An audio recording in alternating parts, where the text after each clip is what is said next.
অচিনপুরে রঘু নামের এক কৃষক ছিল। সে খুবই লোভী ছিল, ধন সম্পদের নেশায় অন্ধ।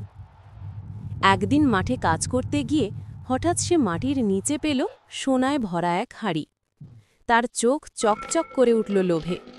রঘু ভাবল, এ সোনা কাউকে ভাগ দেব না, সবটাই আমার হবে। সে চুপি চুপি হাঁড়ি নিয়ে গিয়ে লুকিয়ে রাখল নিজের ঘরে। সোনার নেশায় সে দিনরাত মগ্ন হয়ে গেল, খাওয়া দাওয়া কাজ সব ভুলে। তার মাথায় শুধু সোনার চিন্তা। কিন্তু লোভ তো কখনো শেষ হয় না।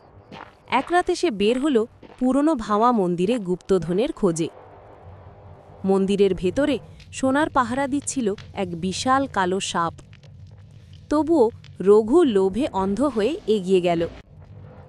হঠাৎ সেই বিষধর সাপ রঘুকে ছোবল মারল। ব্যথায় কাতর হয়ে রঘু মাটিতে লুটিয়ে পড়ল। কিছুক্ষণের মধ্যেই তার মৃত্যু হল। গ্রামের মানুষ বলল, লোভে পাপ আর পাপে মৃত্যু।